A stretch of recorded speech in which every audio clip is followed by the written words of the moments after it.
একটা সময় গুলিস্তান থেকে পুরনো কাপড় কিনে পড়েছেন। আজ তিনি কর্মচারীদের বেতন বাবদ দেন ১২০ কোটি টাকা। গল্পটার নায়ক হামিম গ্রুপের প্রতিষ্ঠাতা বিশিষ্ট শিল্পপতি এ কে আজাদ।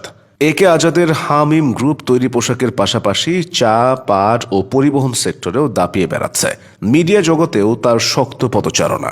এ কে আজাদ দৈনিক সমকালের প্রতিষ্ঠাতা ও প্রকাশক। এছাড়াও তিনি চ্যানেল 24-এর চেয়ারম্যান। এই ব্যবসায়িক সাম্রাজ্য তিনি উত্তরাধিকার সূত্রে পাননি। তাকে বলা হয় সেলফ মেড ম্যান। এ কে আজাদ ও হামিম গ্রুপের শূন্য থেকে শিখরে ওঠার গল্পটা জেনে আসা যাক। মেধাবী আত্মপ্রত্যয়ী শিল্পোদ্যোক্তা এ কে আজাদের জন্ম ফরিদপুরের ঝিলটুলির এক সম্ভ্রান্ত মুসলিম পরিবারে। 5 ভাই আর 4 বোনের বিশাল সংসার ছিল তাদের। আজাদের উপর চাপ ছিল পড়াশোনা শেষ করে পরিবারের হাল ধরার। তবে কে জানতো ফরিদপুরের এই ছেলেই একদিন বিশাল এক শিল্প গ্রুপের হাল ধরবেন। এ কে আজাদ তখন ঢাকা বিশ্ববিদ্যালয়ের 2য় বর্ষের ছাত্র। ওই বয়সে সিদ্ধান্ত নেন চাকরি নয়, ব্যবসায় নামবেন। কিন্তু পড়াশোনা আর গার্মেন্টস ব্যবসা একসাথে চালাতে গিয়ে নাভিশ্বাস উঠে যায়। সকাল 8টা থেকে দুপুর পর্যন্ত ক্লাস, এরপর শুরু হতো প্র্যাকটিক্যাল শেষে ছুটতেন নিজের ফ্যাক্টরিতে। একটা সময় ফ্যাক্টরি বন্ধ হয়ে যায়। কাঁধে জেঁকে বসে ঋণের বোঝা। একটু আধটু ঋণ নয়, পুরো 7 লাখ টাকার ঋণ। 80-র দশকে একজন বিশ্ববিদ্যালয়ের ছাত্র 7 লাখ টাকা ঋণে পড়ার মানে এখনকার সময়ের কোটি টাকা ঋণের সমান। তখন দেশের গার্মেন্টস ব্যবসা ছিল পুরনো ব্যবসায়ীদের হাতে।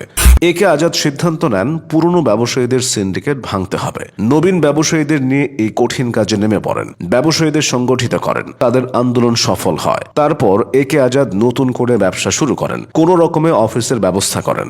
গুলশান 1 নম্বর মার্কেট থেকে পুরনো চেয়ার টেবিল কিনে আনেন। অফিসে যেহেতু বিদেশি প্রতিনিধিরাও আসবে, তাই এসির দরকার ছিল। তখন পাসপোর্ট অফিস ছিল ইস্কাটনে। সেখানে একজন পুরনো এসি নিয়ে কাজ করতেন। এ কে আজাদ সেখান থেকে মাসে 2000 টাকা ভাড়ার বিনিময়ে এসি নিয়ে আসেন।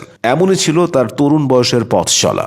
পরবর্তীতে এ কে আজাদের ব্যবসার পরিধি দেশ ছাড়িয়ে বিদেশেও ছড়িয়েছে। তার প্রতিষ্ঠিত হামিম গ্রুপে বর্তমানে কর্মরত কর্মকর্তা কর্মচারীর সংখ্যা প্রায় 75,000। প্রতি বছর শত শত মিলিয়ন ডলারের পণ্য রফতানি করছে হামিম গ্রুপ। এখানেই থেমে যেতে চান না এ কে আজাদ। 3 যুগ আগে রাজনীতি ছাড়লেও বর্তমানে রাজনীতিতে সক্রিয় হয়েছেন। তিনি ফরিদপুর 3 আসনের এমপি।